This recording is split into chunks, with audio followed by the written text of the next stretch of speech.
मैं ओम प्रकाश तिवारी, राष्ट्रीय अध्यक्ष मानवतावादी कमेटी एवं युग परिवर्तन आश्रम सोना पास रेरा आज आप लोगों के मध्य अमर आत्मा की कथा भाग 4 का एपिसोड नंबर 456 आपको बताना चाहते हैं कि मेरे लिखने और बोलने की ताकत कहाँ से आती है, कैसे आती है। बिना भगवान के भजन के ताकत नहीं होता।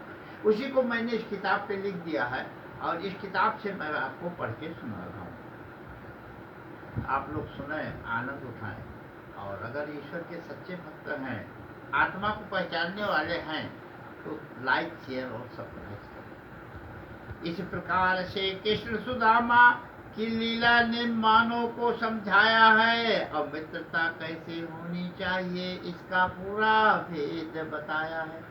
मित्रता में गरीबी अमीरी नहीं देखा जाता। मित्रता में ये तो राक्षसों का काम है कि गरीबों को अवहेलित करें, लेकिन मित्र देवता लोग मित्र में कभी अवहेलित नहीं करते। श्री कृष्ण ये आत्मा रूप जो आत्मा को प्रतिबिंबित करते हैं, सुदामा मानव रूप में रहते भक्ति में शक्ति भरते हैं। सुदामा मनुष्य के रूप में रहते हैं और कृष्ण परमात्मा के रूप में रहते हैं। सुदामा भक्ति से शक्ति भरते हैं और श्री कृष्ण जो है शक्ति देते हैं। आत्मा अमर चुप रहती तो कलम मेरी रुक जाती है और भगवान भजन में रम जाता तो शरीर मेरी झुक जाती है। अगर आत्मा चुप हो गई, बोलना बंद किया तो मैं लिख नहीं सकता। बिना आत्मा के बताए कोई कुछ नहीं लिख सकता, ना कोई चिंतन कर सकता है, ना कुछ। आत्मा अगर हट जाती है तो आपकी शरीर निष्क्रिय हो जाती है। बार बार माथा पटकूं पर मेरे समझ ना आता था, क्या मुझको लिखना चाहिए ये सारा भूल तो जाता था। ज्यादातर लोगों की यही दशा होती है।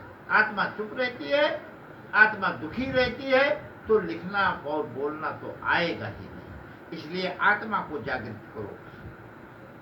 जब ऐसी दशा मेरी बनती, गुरु मंत्र का जाप फिर करता हूँ, ओम नमो भगवते वासुदेवाय से पुनः पुनः उभरता हूँ। ओम नमो भगवते वासुदेवाय का जब जाप करता हूँ, इसका अर्थ होता है हे प्राणों के देने वाले। इसका जब जाप करता हूँ तो पुनः ये दिल और दिमाग सही होता है और मैं लिखने लगता हूँ या फिर बोलता हूँ। फिर आगे लिखने लगता हूँ जो आत्मा मेरी बतलाती है और भक्ति से शक्ति आती है और ज्ञान मुझे दे जाती है। भक्ति से ही शक्ति आती है। आप भी भक्ति करें तो आप ताकतवर हो सकते हैं। पूरा संसार अगर भगवान की भक्ति में तल्लीन हो तो निश्चित है आपको बोलना और लिखना तो जरूर आएगा। ओम नमो भगवते वासुदेवाय से आत्मा हंसने लगती है और फिर मुझको बतलाती है और बातें हंसकर करती है। ओम नमो भगवते वासुदेवाय एक ऐसा मंत्र है जिससे आत्मा बहुत खुश होती है। अगर इसका जाप किया जाए तो आत्मा स्वतः उभर के आपको हर बात बताने लगेगी। हमारी आत्मा हंसकर बोली, अब आगे सुनो कहानी तुम, सारा का सारा लिखते जाओ, बातें नहीं छिपानी तुम। जो मैं बताती हूँ उसको पूरा का पूरा लिखो, उसमें अपने तरफ से मड़ोड़ करके मत कुछ घुसेड़ देना, क्योंकि मैं सही बोलती हूँ और तुम्हारा दिल और दिमाग गलत है। खुदा नहीं तुम मानो हो, खुदा बनने की भूल तुम मत करना और भगवान भजन करते करते अपने में ताकत तुम भरना। भगवान भजन करते हुए ताकत भरते रहना, लेकिन कभी भगवान बनने की भूल मत करना। अगर ऐसा करते हो तो तुम्हें गर्त में जाना है, गड्ढे में जाना है।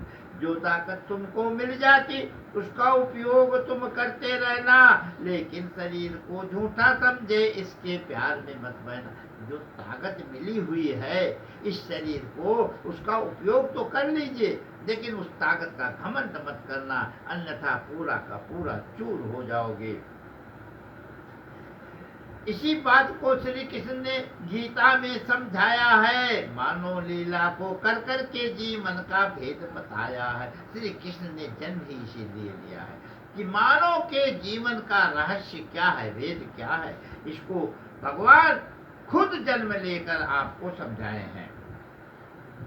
पार ब्रह्म जब मानव बनता मुझको पूरी शिक्षा देता है, मानव जीवन कितात करे वो पूरा भिक्षा देता है। मानव जीवन को कितात करता है, मानो यदि उसको यदि समझे जीवन में सुधार ला सकता है और सारा जीवन सुखमय कर इस धरती से तर सकता है। सारा जीवन सुखमय बिता के इस धरती संसार सागर को पार कर सकता है, अगर मानो थोड़ा सा श्री कृष्ण की लीला को समझ ले और उसे समझने की कोशिश करे।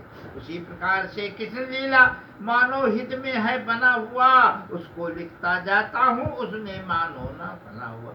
मनुष्य जानता सब कुछ है, सारी बातें हैं, लेकिन श्री कृष्ण लीला का मनन नहीं करता, उसका चिंतन नहीं करता, इसलिए वो जो है बुरे में फंस जाता है और 84 लाख योनियों में फंस जाता है। बोल तो श्री कृष्ण भगवान की जय।